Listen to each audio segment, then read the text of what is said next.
Good afternoon, everyone. Good afternoon. Thank you very much for coming. My name is Martha Brown. I'm the Deputy Commissioner of the Department of City Development.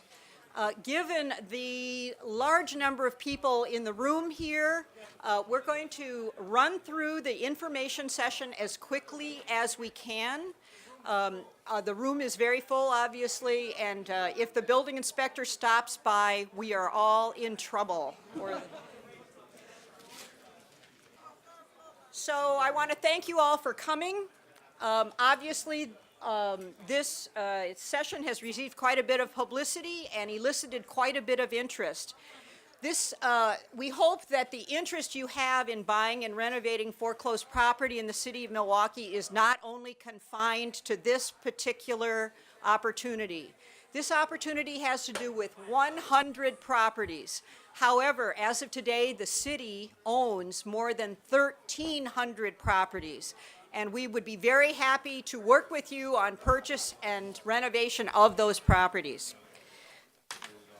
The agenda for today's meeting is up on the screen.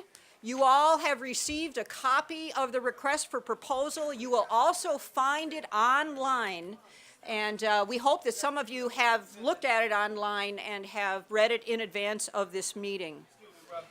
So we're going to start with the welcome. We are very happy to have Alderman Russ Stamper, Alderman Khalif Rainey with us. They both represent areas of the Sherman Park neighborhood. And we also will have Mayor Tom Barrett also expects to stop in. So I'd like to start by inviting Alderman Stamper and Alderman Rainey to make a couple very brief remarks, and then we'll get started with the nitty-gritty. Thank you. All right. Thank you, Martha Brown. Good afternoon, everybody. I'm pleased to see so many people here today. It's important that you come and have an open mind on how the city does business. So I want you to keep an optimistic, positive mind on how you can apply and participate in this program. And if you are unable to participate in this program, we have many programs that are available that you may be able to participate in. And if you're not able to participate in any of these programs, you can contact us because there's nothing here that says we can't develop a program which you can participate in. The city has a plethora of properties that are available. We have over 1,100 properties. Okay, this is specifically talking about 100 properties in a certain area. And we have a crisis here. We have a lot of vacant properties that take a lot of money to repair. So we want to collaborate with the community, collaborate with the contractors, employ people, and in the end, develop and promote home ownership. So I'm very happy to see you here.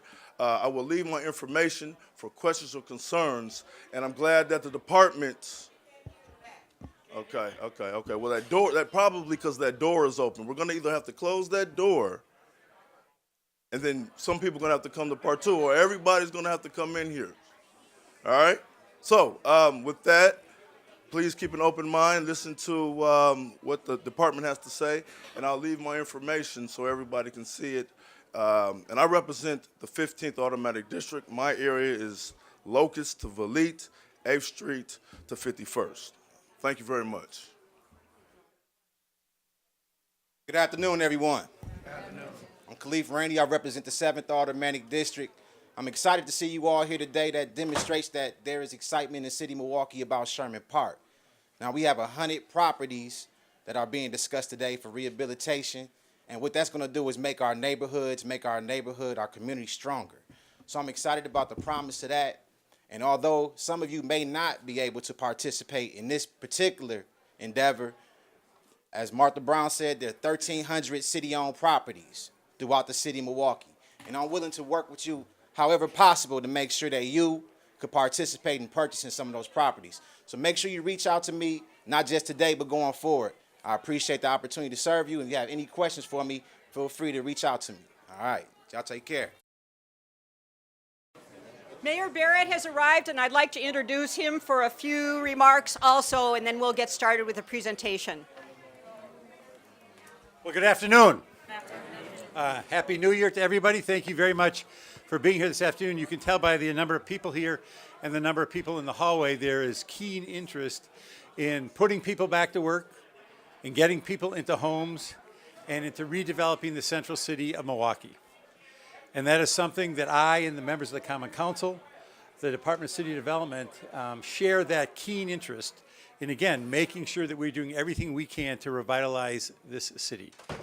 I want to give special thanks to the members of the Common Council. I see Alderman Rainey is here. I want to thank him for his leadership. Alderman Stamper is here. I want to thank him for his leadership as well. They both have been very, very critical in making sure that some of these dollars, and these are dollars that we have obtained in the aftermath of the disturbances in Sherman Park, that some of these dollars are geared toward making sure that we can get houses back in circulation. And that's what I like to describe it.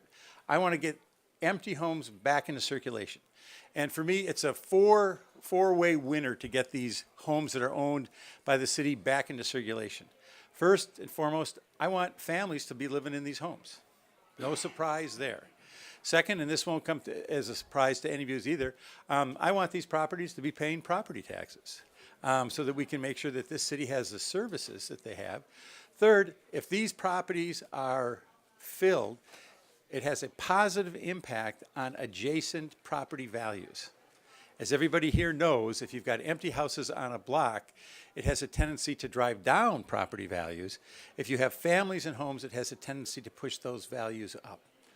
And fourth, I want these homes to be places where we are not using city resources. Right now, if you have empty homes, they are utilizing city resources in the form of police department, the Department of Neighborhood Services, the fire department, the Department of Neighborhood Services, and so we want this to be a win-win-win situation.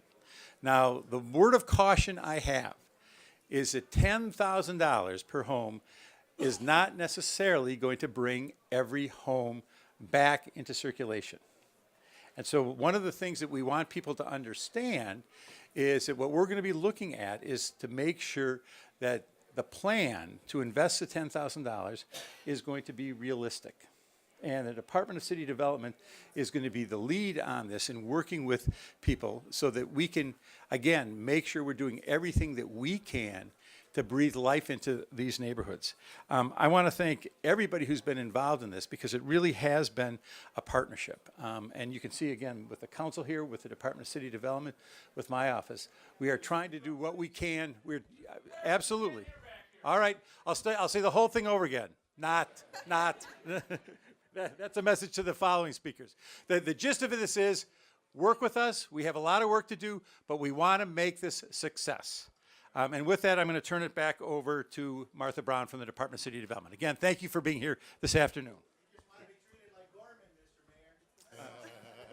No, seriously, 20 homes? Why don't we, everyone's going to have an opportunity, so please make yourself at home. Make yourself at home. 76 grand and $250,000 on the back end. Thank you very much, Alderman Stamper, Alderman Rainey, and Mayor Barrett. We really appreciate your interest in this project, as we appreciate the interest of all of you. So in the next 45 minutes or so, we're going to quickly get a presentation summarizing this initiative. You're going to get information about how you can ask questions about the request for qualification, and you have a copy. That copy was supplied today. It's also on the website. Very important to get it from the website. And then also you'll have a opportunity to ask your own questions. Here is the background on what we're calling the Milwaukee Employment and Renovation Initiative. We have a couple of goals for this project. The first goal is to sell, renovate, and reoccupy 100 vacant tax foreclosed properties that are owned by the city of Milwaukee. And those properties are located in the target area that's bounded by 60th Street, 20th Street, Capitol Drive, and Lloyd Street. That's what we're calling the Greater Sherman Park area. The funding for this comes from the state of Wisconsin. We've received $1 million that we are going to be re-granting to developers. And the maximum grant will be $10,000 per house, as Mayor Barrett just indicated.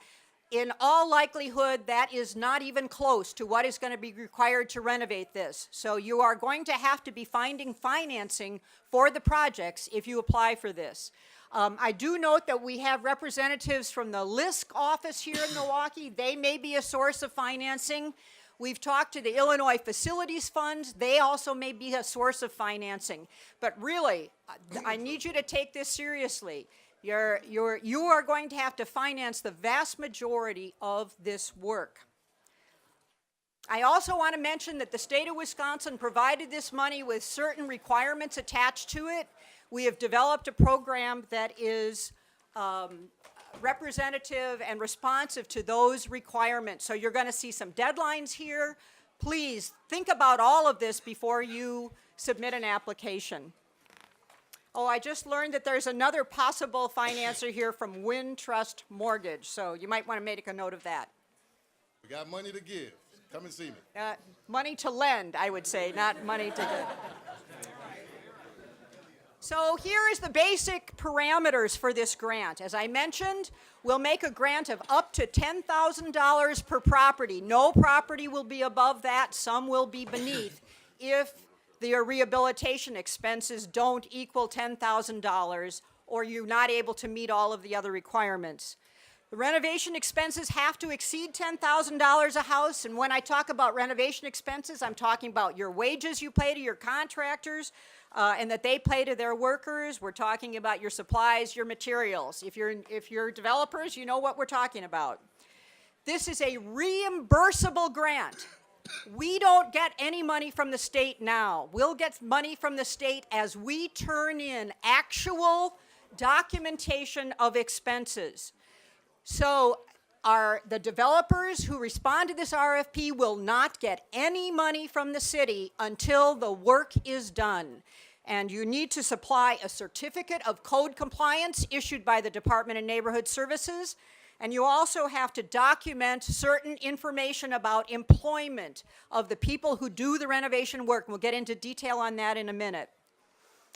Following the restoration of the property, you can use it for sale to owner occupants, and that is really our top priority. But it also can be retained as investment property that you manage, and the RFQ asks you to identify who is your local rental agent. We're looking for responsible rental management. Or you can use it for a rent-to-own program. When you fill out the application, you'll need to give us detail on what your plans are for properties. Now, a little bit more about the properties we're talking about. As we've said before, these are all tax-foreclosed, vacant properties owned by the city of Milwaukee in the area bounded by 60th Street, 20th Street, Lloyd Street, and Capitol Drive. They are 1- and 2-family buildings. And I have to just clarify, a $10,000 grant is per property. It is not per unit. We have a lot of duplexes in this inventory, so while a duplex provides multiple rent sources, if you decide to buy duplexes for the purpose of investment, it also means you have renovation on 2 units. The state stipulated that the grant is no more than $10,000 per property, not per unit. And as I emphasized, there are many duplexes in the neighborhoods that the city owns. These properties require significant repair. I don't want to understate that. I took a look at the city's estimates for repair costs in this inventory of the properties we own in this neighborhood now. We own quite a few properties in this boundary area. Average renovation cost $50,000 as estimated. So your pro forma has got to reflect that. As I mentioned, you have to renovate at least to code compliance condition.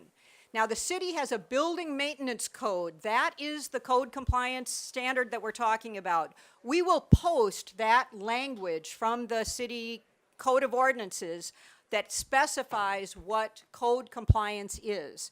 You are not limited to code compliance. We hope some of you will be using other resources that allow you to make it the nicest house on the block. But the minimum standard is compliance with the city's building maintenance code, interior and exterior.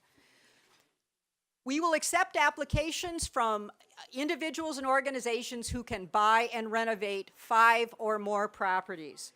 And we are asking all the developers to cluster their properties. That means put them, buy properties, buy 5 properties, buy 7 properties within a close geographic area so they have more impact on the quality of the neighborhood and the housing values of the neighborhood. The photos up there show you one of the properties the city happens to have available for sale in this neighborhood right now. It gives you kind of a picture of a typical property. You'll see that the property has some of the so-called old world charm that a lot of our older houses have. A little raggedy on that dining room, but it looks kind of nice. But it also has some serious deficiencies that need to be corrected if you take a look at the photograph of the bathroom. This is typical. Bathrooms, kitchens, basements. Many of these properties require new mechanicals. That's probably the first thing that you're going to want to look at. So we'll tell you in a minute about how you're going to get an opportunity to see one of these typical properties and figure out for yourself what you think you'd have to spend to renovate it. The city's estimate for renovating this particular property that's pictured is about $60,000. In terms of property selection, once we select developers, we will provide a list of properties from which developers must pick. These are all city-owned, foreclosed properties within the boundary area. The selected developers will choose properties in the order of how well they scored on the request for proposal. So the highest scoring developer or developers will get first crack to decide which properties they want to buy, and then we'll go on down the line in that way. And as I mentioned before, geographic clustering of the properties you buy, very important. You will score better on the RFQ if you have a plan to do that. We will provide for every property on the list a basic code compliance scope of work that's been developed by our Department of Neighborhood Services. And as I mentioned earlier, $40,000, $50,000, $60,000 is the average of the scope of work of these properties. They are distressed properties, and you're going to be doing a great service by bringing them back into compliance with the code and make them ready for occupancy for families. I suspect there's been a lot of interest in this proposal because of the pricing, so let me tell you about that. We'll be selling these properties for $1. However, developers are going to be responsible for closing costs, which we estimate a maximum of $700 per property, and they'll also be responsible for listing broker commissions. The city sells some of its properties, lists some of its properties for sale with brokerage firms. If a property happens to be listed with a broker, there'll be a $500 commission on that property. Developers will be responsible for paying that. There will be no buyer-broker commissions paid. We'll go through this when the grant agreements are written, but we will not be paying buyer-brokers, only listing brokers if the city has it listed.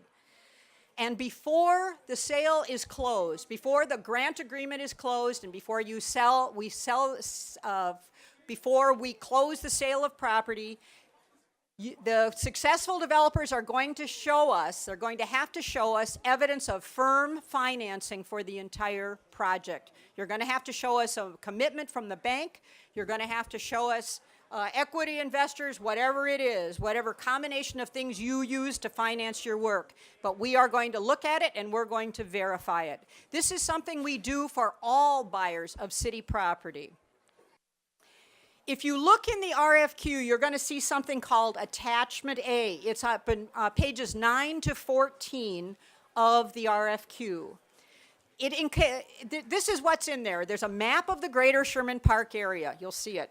And then you'll also see a number of neighborhoods within the greater Sherman Park area delineated on that map.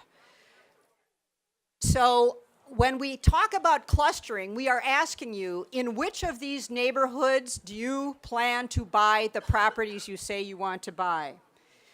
You're going to see little blue squares on that map.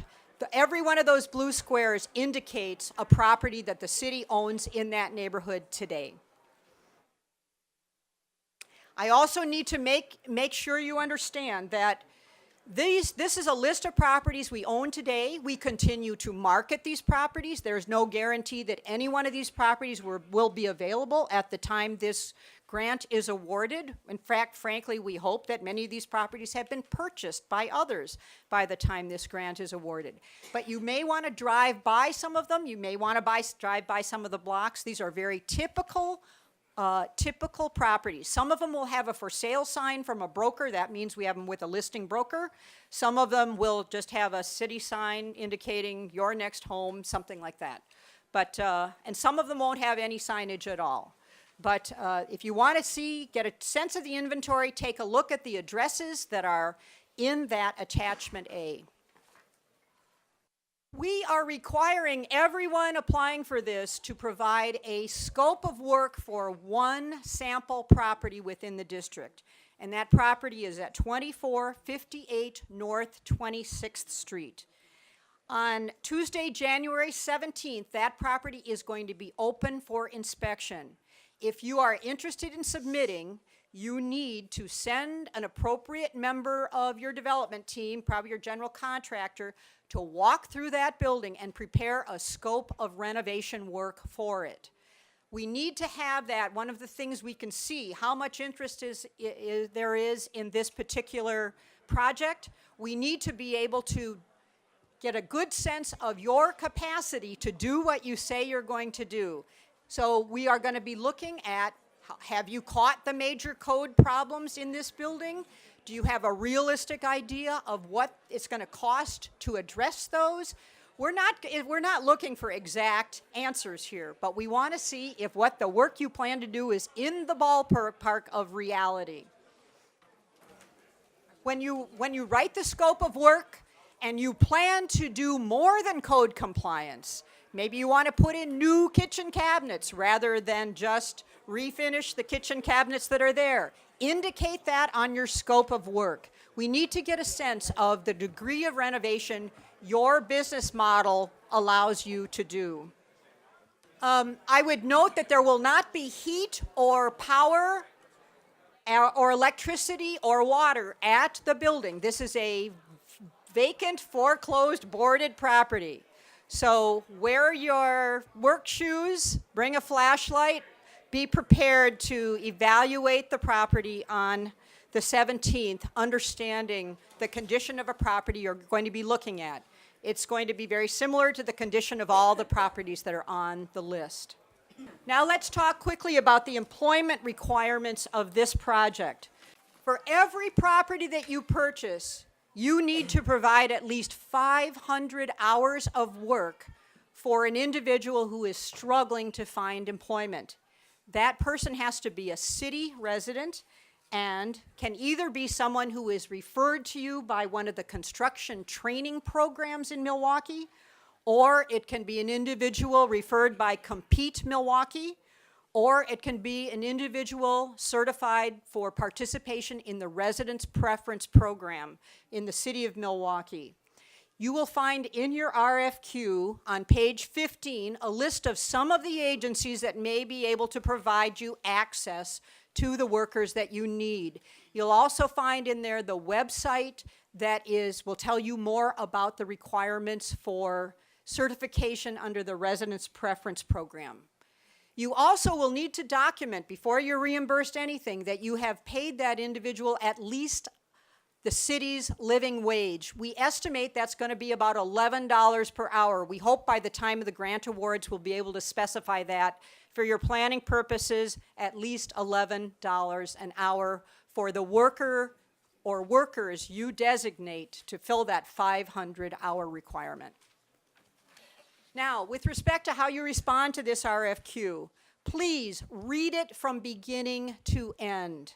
A lot of the questions you have, I hope I've answered today, but more of them will be answered when you actually read the text. And you're going to, so that's number one. Also, understand, when you sat down, you got two pieces of paper, two documents. One of them was the request for proposal text The other one is the applicant information and proposal. That is what you submit to us. You have to fill it out on a computer. It's a Word document, needs to be filled out on the computer. Given the level of interest in this, quite frankly, we are not going to decipher anybody's handwriting. We need this to be filled out on a computer. You have to print it, however. Don't submit it electronically. You're going to be asked to print it, and we'll have a little bit more information about those requirements in just a minute. You need to include the scope of work for that property on North 26th Street. And I'll tell you, if some of you are using the same general contractor, it's okay for one general contractor to write the scope for, you know, the Jones Company and the Smith nonprofit and so forth. That's okay. But make sure somebody from your team has been in that building, inspected it, and written the scope of work. You need to submit one original and 5 copies of the entire package by 11 o'clock on Wednesday, February 8th. So you've got a month to get this done. And on page 5 and 6 of the request for proposal document, you'll see the details about that. And our departmental purchasing manager also will come up in just a minute to give you a little bit more detail on that. Now, how is this request for qualifications going to be scored once we receive these proposals? The first thing we're going to look at is whether you and your development team comply with the city buyer policies. Those are listed on page 5 of the RFQ. That means you and your development team cannot own any property that is tax delinquent in the city of Milwaukee. You can't have outstanding building code violations on other property that you own in the city of Milwaukee. These are standard policies we apply to every buyer of city property. If you don't comply, we will not score your application. You're done. So please take a look at that. Only you know if you and your team members can comply with those requirements. But take a quick look on page 5 of the RFQ. Then we're going to start scoring. For everyone that passes that benchmark, we'll start scoring. The first thing we'll look at is the developer's experience and capacity, and that's up to 40 of 100 points will be awarded based on that. We want to know what you have done in the past to acquire and redevelop city-owned property. It doesn't have to be foreclosed property, but city-owned property. We're looking for folks who know how to work in Milwaukee neighborhoods. We're going to be looking at that cost-estimated scope of work that you submit for the property on 26th Street. We're going to be looking at the information you submit about your organization. Who are you? Whether you're a for-profit company, a nonprofit organization, an individual, we need to know who are the people behind the application. Those things are part of your application package. Just look at that application form and you'll see what needs to be added in there. We'll also be looking at the financial feasibility of your proposal, and that's up to 30 points. We need to know that everybody who is getting a grant and buying property can do what they say they want to do. It's really a shame if property is sold to someone who cannot deliver, and we are sure that many of you can deliver, but we're asking you to show us where the money's coming from to make this happen for you. Once again, this is something we do for every buyer of foreclosed property. If you're bringing other resources to the table, be sure to include that in your application form. I would note a couple of things. There are a couple of programs the Department of City Development operates that you cannot use as additional resources. The rental rehab program, for example, no, we will not take rental rehab program. If you have money from other sources, it might be philanthropic organizations, it might be low-income housing tax credits, all those kinds of things, please indicate those. That helps us understand the feasibility of your project. We're going to ask for your approach to employing the people that need to be employed under this project, that 500 hours of work. We're going to ask us how you're going to meet that requirement. Attachment B in the RFP on page 15, once again, gives you referral sources for possible workers. And there may be others. The worker referrals are not limited to that, but we thought we should give you a starting point in case you don't already have connections with organizations like these. The other scoring criteria, we're asking you about your commitment to use certified small business enterprises as contractors. You're going to get bonus points if you're using city-certified SBEs to do that work. And you can find a list of those contractors at milwaukee.gov/OSBD. OSBD stands for Office of Small Business Development.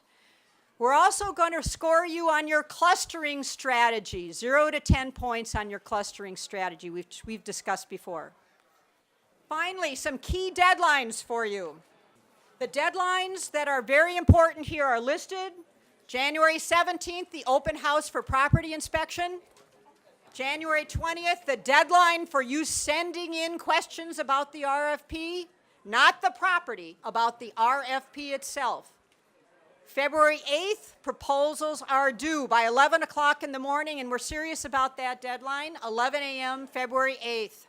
Instructions about how to submit are in the RFP, and you'll get a little bit more from Mr. Stange in just a minute. March 3rd is the estimated date at which we will provide information about who has successfully competed for this RFQ. June 1st is the deadline for closing your sale of property. If you can't close your sale by that date, you will fall off and will go to somebody else on the list, or we will increase the number of properties a successful application gets, or we'll reissue the RFP, who knows, RFQ. And March 15th, 2018 is the deadline by which you must submit your reimbursement information. March 15th, 2018. This is driven by a deadline that the state has imposed in terms of how long this money is available to us. Very critical, this website, very critical. city.milwaukee.gov/DCD/RFPS. This is where you'll find the electronic copy of the RFQ. When there are revisions to the RFQ, they'll be posted, so you need to check that from time to time. It includes an electronic copy of the application form. Let me tell you, we've already posted a revised version of both the application and the RFQ today. There were 2 minor errors that had to be corrected. The printed copy you got today is correct, but when you fill out the MERI form, use the revised version. All we had to do there was just update the address where this mandatory scope of work inspection is going to happen. We'll also post on this website the scope of work form you need to use when you inspect that property on North 26th Street on January 17th. We will post written responses to the questions you asked today, and also any other written questions that come in between now and close to the deadline for submittal. And we will post the video of today's meeting as well on that website. I'd like to quickly introduce Scott Stange, who is going to very quickly tell us about how you submit any further questions about this RFP and how you submit your response. Good afternoon. My name is Scott Stange. I'm the DCD Procurement and Compliance Manager. Couple things, as Martha said, the deadline for your submittals is Wednesday, February 8th at 11 a.m. The location to drop off or mail your submittal is in the RFQ. It's the Department of City Development's offices building, which is located at 809 North Broadway, and it is on the 2nd floor, and that's Milwaukee 53202. If you are mailing your proposal, make sure that you allow for enough time for that to get through the mail and get to our offices and time-stamped by that date and time. You're required to submit 1 original and 5 copies of the proposal, which would include the application and then any other attachments that are required as noted on the application. If if you're going to be submitting your documents through UPS or FedEx or another express courier service, please know that the building opens at 8 a.m. Sometimes one of the trucks from UPS or FedEx will come in early and just drop the envelopes at the dock. That's not good for you because then they sit at the dock and might not get up to the second floor until after the 11 a.m. deadline. So if you are going to be submitting it with a UPS or FedEx or any other courier service, make sure the driver knows that they have to go to the building after 8 a.m. and deliver the envelope or the box to the second floor. Questions, as Martha had indicated, the questions for the RFQ are due on January 20th, 2017, at 4:45 Central Standard Time. That's the end of our workday. And they can be emailed to me, and my email address is in the RFQ. We won't be addressing any questions over the phone. We want to do service to your question, and we ask that you put it in writing so that there's no misinterpretation of the question as we seek answers for it within the department.